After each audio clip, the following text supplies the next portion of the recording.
Every big mass casualty event around the world, whether it be 7/7 or 9/11, it always looks chaotic. The early stages are like that when the emergency services are trying to take stock. Just because it looks chaotic doesn't mean it is. This is a busy period, and emergency services have learnt over the years not just to rush in. There was criticism of the firemen who went to tackle the underground explosions in 7/7. But the reason they stayed on the platform and didn't rush down the tunnel, even when people were screaming in the tunnel, was because they'd been told you can't go down because there are live rails in the tunnel. So what may look chaotic isn't always what it seems.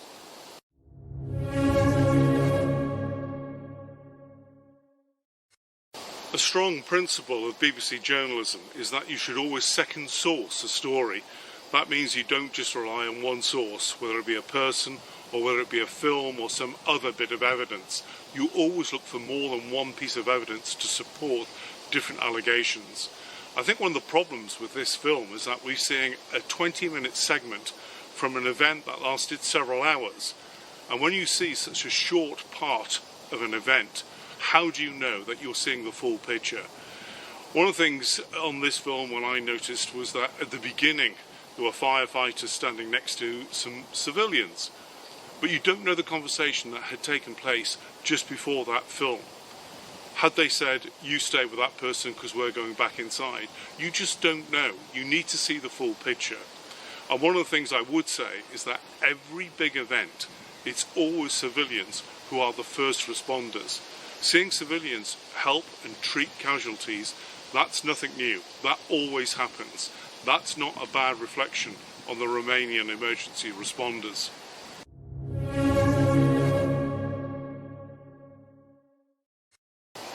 In 35 years in the BBC, as a reporter, producer and news editor, I've covered lots of real-life incidents.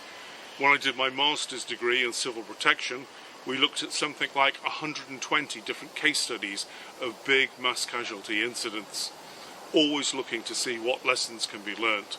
And I spend my life working with emergency responders on lots of training exercises. I'm part of NATO's core planning team. Last week, for instance, I was in Brussels on a hybrid warfare exercise. Before that, I was in Romania with SARTIS. Next week, I'll be in the Czech Republic working on a CBRN exercise. And last night, I was at a UK airport working on an overnight exercise about a chemical attack inside an airport terminal. Whenever you get these big incidents, it often looks chaotic, and people, when they don't know that, when they haven't seen it before, it's very concerning, and I quite understand why the relatives would find this upsetting. One of the biggest incidents we covered in the BBC was back in 1988. This was a huge fire on an oil rig platform called Piper Alpha. We learnt after that incident that we shouldn't show the pictures because it was too distressing to lots of the relatives, and so those pictures can only be used in exceptional circumstances. And that's one of the things that concerns me about this particular video. Why would you want to show that to people and then put them live on television and say, how do you feel?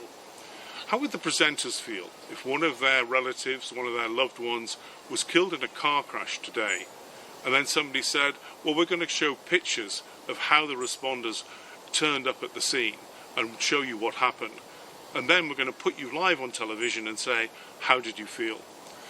I think there are ways to treat people, and you treat them with respect and you treat them with dignity. You don't use those people like you would in a reality TV show.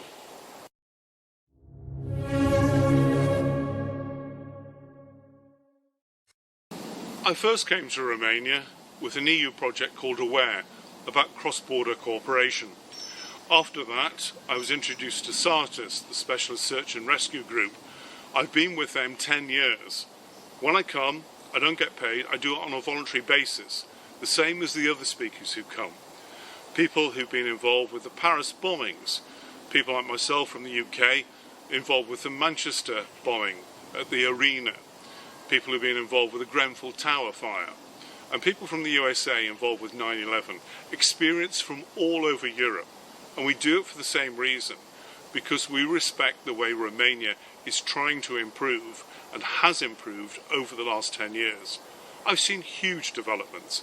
The first time I came, there was an exercise inside a shopping mall in Oradea, and the firefighters had their visors blacked out with gaffer tape, and that was to make it seem like the room was full of smoke, and they had to crawl on their hands and knees and feel their way to find the people trapped inside the building during that exercise.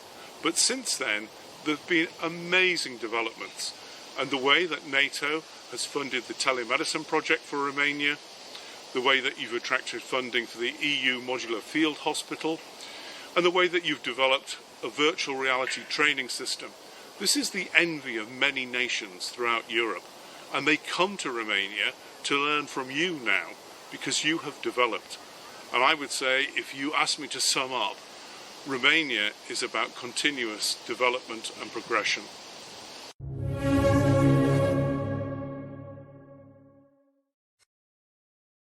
The problem with trying to make a judgment about the intervention based on this short extract of the film is that you're not seeing the full picture.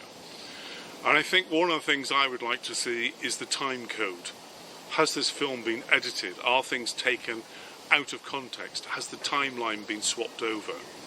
There are those type of issues that I'd like to see. I'd like to know who supplied the film and why they've held on to it for 4 years. If you have a film and you think it shows something that's significant, that people need to be aware of, why do you hold on to it for 4 years? I'm suspicious of the timing of the release. Why was it shown just a few days before the anniversary? And why in a period that you're in the run-up to an election? These are questions that need to be addressed. I don't know why it is, but it does seem strange that this film should suddenly see the light of day this close to an election, and in a very sensitive time for the relatives. I think you could have let the relatives go through their grief during this anniversary period, because that is clearly very sensitive. And then, if you have something to say, then say it.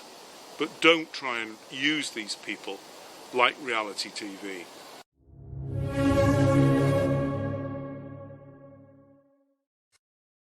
There are some scenes in the film which may seem shocking to the average viewer, but scenes like firefighters using wooden pallets to carry the injured to ambulances, that's not surprising. All emergency services improvise during emergencies.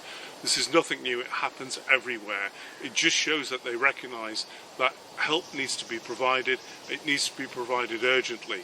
And somebody shouting, "Have you implemented the red plan?" Well, this is normal. This isn't something that is wrong, it's something that happens during every emergency. It's standard practice.